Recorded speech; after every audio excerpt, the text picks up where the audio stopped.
My husband's mom showed up at our house with suitcases. "I'm moving in. My baby needs me," she announced. My husband nodded. "It's just until she feels better," I smiled. "Sure thing." The next morning, they woke up to eviction papers, and I noticed that the house was now in my name alone. Let me just start by saying this isn't one of those stories where I asked for advice before things got bad. I knew exactly what was happening the moment I saw her standing on my porch, dragging 2 giant suitcases across my welcome mat like she owned the place. It was a Tuesday night. I was home from work, sitting on the couch, minding my own business around 9 p.m. The doorbell rang. I peeked out the window and there she was, my husband's mom, standing there like we were expecting her. No text, no warning. And not just standing there with a purse and an overnight bag. No, she had luggage, 2 big, worn-out suitcases and some extra bags hanging off her shoulders. When I opened the door, I didn't even get a hello. She just looked me dead in the eyes and said, "I'm moving in. My baby needs me." Behind her in our driveway, her car was packed to the brim, blankets, boxes, and what looked like the entire contents of her kitchen. I stared at her, blinked twice, and then looked over her shoulder at my husband, who had followed the sound of the doorbell. And what did he do? He nodded, actually nodded like this was some normal, everyday thing, like moms just move in on a random Tuesday. "It's just until she feels better," he said, as if that explained anything. As if I was supposed to smile and make up the guest bed and act like my life wasn't about to turn into some kind of nightmare. I'm not stupid. She'd been hinting for months that she didn't like the way I was taking care of him. She said I wasn't cooking enough, said I didn't keep the house clean enough, said her baby deserved better. But I thought it was just passive-aggressive small talk. I thought it would stay as harmless gossip. I was wrong. I forced a smile, the tightest, fakest smile of my life, and said, "Sure thing." That night, she moved right in like it was her home. She picked the biggest guest room, unpacked her suitcases, filled the bathroom with her things, and then criticized my laundry routine within 2 hours of arrival. I didn't sleep. I laid in bed next to my husband, wide awake, staring at the ceiling while he snored like he hadn't just invited his mom to invade our home indefinitely. And that's when the plan clicked into place. See, what she didn't know, and honestly what he didn't seem to care about, was that 6 months ago, I had quietly refinanced the house for good reason. My name was now the only name on the deed. The paperwork was signed, sealed, and sitting safely in my home office. I hadn't needed to make a big deal out of it. I paid most of the mortgage. I handled the bills. It made sense for protection reasons. But now, oh now, it was about to be the best decision I'd ever made. First thing the next morning, before either, I made a phone call, then another. By 9 a.m., a lawyer friend had the paperwork started. By noon, I had filed the eviction notice. By dinner, the documents were served. I'll never forget the way they looked at me when the guy knocked on the door and handed over those papers. My husband looked confused like a lost kid in a grocery store, and his mom, oh, she knew exactly what it was. Her face turned bright red. She opened her mouth to speak, but nothing came out. Not right away. Finally, she hissed, "You can't kick me out. I live here now." I kept my voice calm, steady, like I wasn't shaking from the adrenaline rushing through my veins. "Actually," I said, "you don't. This is my house, and you're both welcome to leave." Then I slid the new deed across the kitchen table just so they could see the proof in black and white. My name, my house, my rules. As for my husband, he just sat there, didn't say a word, just stared at the papers like they were written in another language. And that's where we are right now. Her stuff is still upstairs, his too. They're both acting like this is some kind of temporary misunderstanding, like they can just wait me out, like I'm going to change my mind. But I'm not. The clock is ticking, and soon they're both going to realize I'm not playing games. I didn't ask for this, I didn't want it to come to this. But when someone shows up at your door and announces they're taking over your life, you have 2 choices. Roll over or remind them whose name is on the front door. And trust me, I chose the second one. I'll update soon. So here's where things start getting messy. By the next morning, they both pretended nothing had happened. No, seriously. I came downstairs, and there they were, sitting at my kitchen table drinking coffee, laughing like the night before hadn't even happened, like eviction papers hadn't been delivered right into their hands less than 12 hours earlier. His mom gave me this little smile, the kind that doesn't reach the eyes. "Good morning, dear," she said, sickly sweet. "Would you like some breakfast?" I ignored her, poured my own coffee, and sat down across from them. I didn't say a word. Neither did my husband. He just kept his eyes glued to his phone, like none of this concerned him, like he wasn't smack in the middle of the weirdest power struggle of all time. And that's when I knew this wasn't going to be as simple as I thought. See, I figured once the papers were served, they'd both start packing. I thought she'd cry, maybe throw a fit, but eventually they'd leave. No, they dug in. That same day she posted online on Facebook, of course, said her ungrateful daughter-in-law was trying to put her on the street, tagged family members, shared old baby pictures of my husband, just to stir up sympathy. And wow, did the calls start coming in. His aunt called, his cousin, even his old high school buddy messaged me to say, "Hey, can't you just let her stay for a bit? She's family." Meanwhile, my husband was completely silent, useless. He just said to wait it out, she'll calm down. Oh, but she didn't calm down. That night, I came home from work to find my living room rearranged. Furniture was moved, my decorative pillows tossed aside like garbage, and right in the center of the room was some ugly recliner chair she must have dragged in from her car. "My chair," she said proudly. "Needed a place for my back, you understand?" And that wasn't all.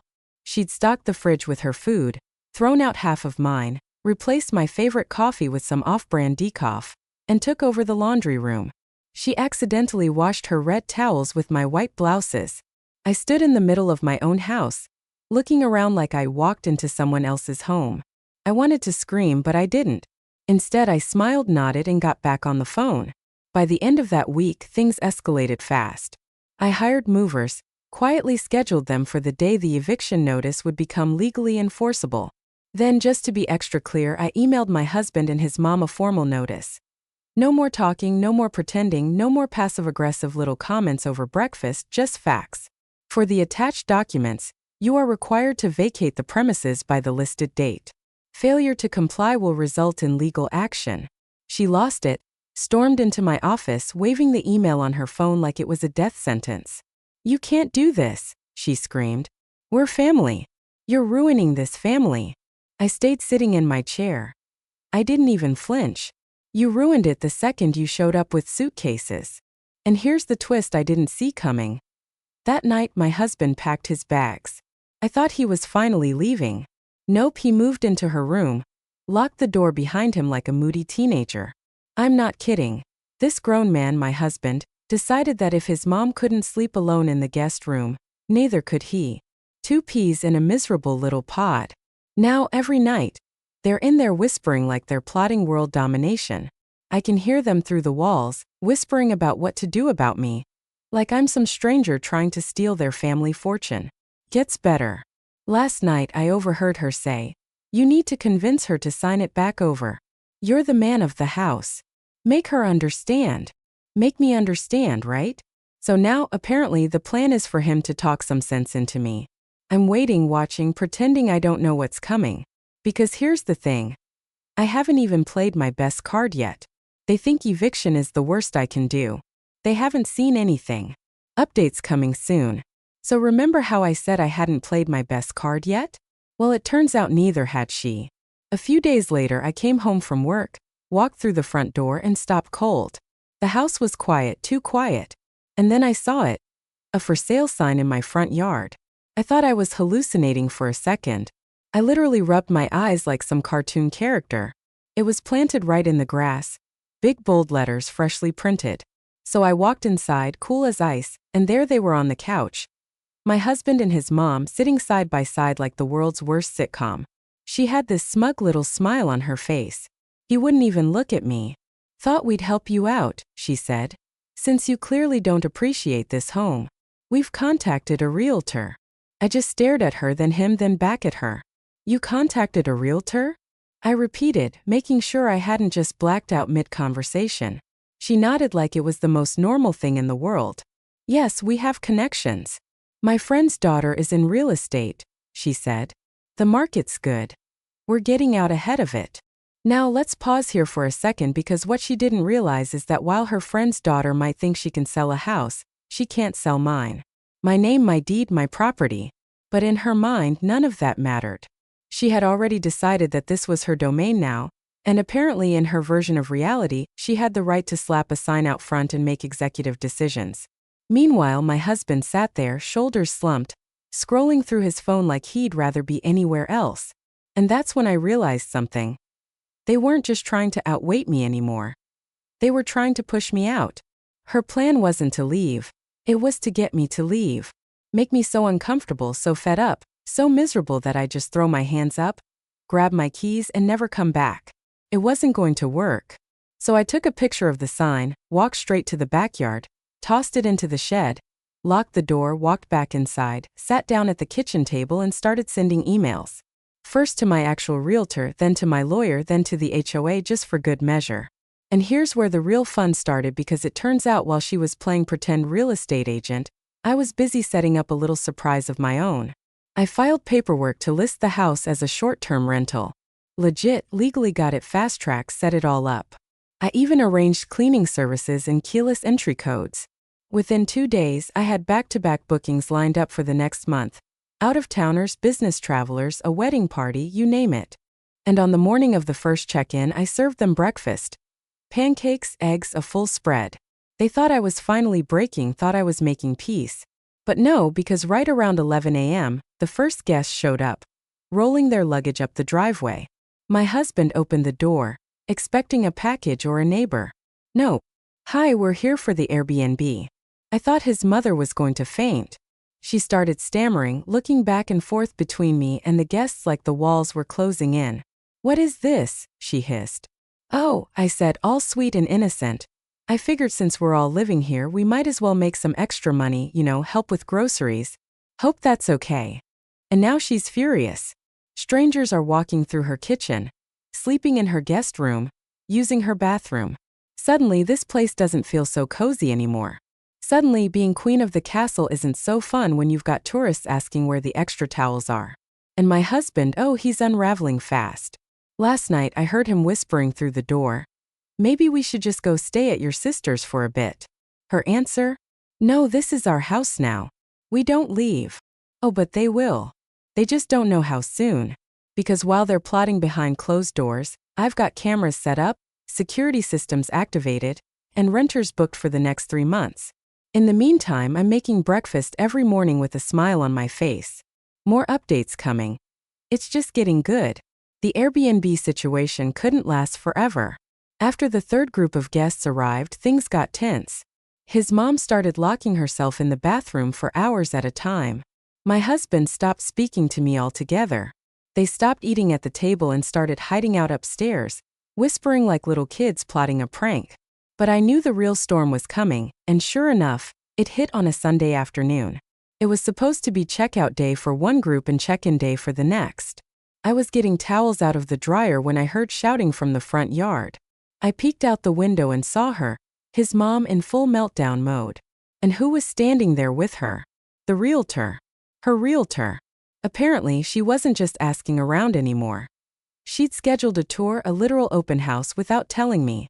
The poor guests were dragging their suitcases down the driveway, and there she was, waving potential buyers up the front steps like she had the right. I walked outside, calm and collected. Take the sign down, I said quietly. She crossed her arms. No, we're selling. You don't get a say anymore. I didn't even respond. I just pulled out my phone and called the police. By the time the officers arrived, the street was full, neighbors watching from their porches, a few of our other Airbnb guests peeking out from the living room windows. One of them even started filming. Ma'am, the officer said to me, what's the issue here? I handed him the deed. This is my house. They're trespassing. They've been served eviction notices, and now she's trying to sell my home without my consent.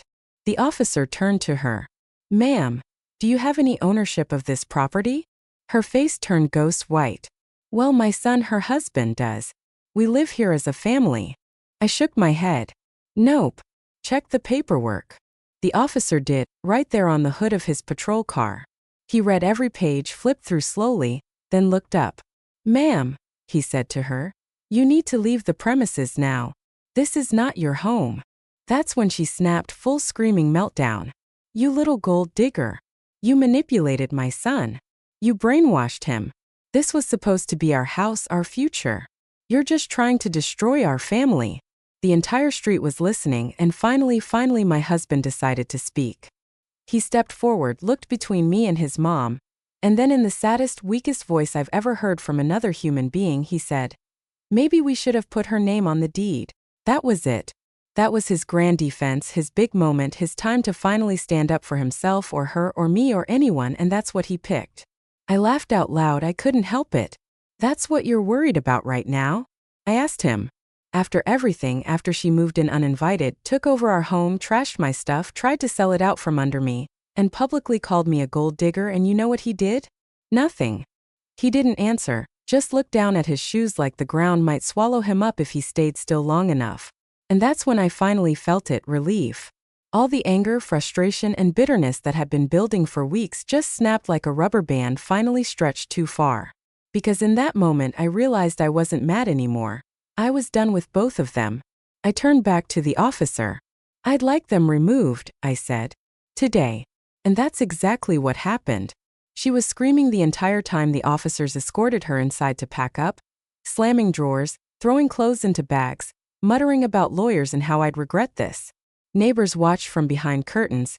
One even filmed the whole thing, and yes, I absolutely saw them upload it to Facebook later.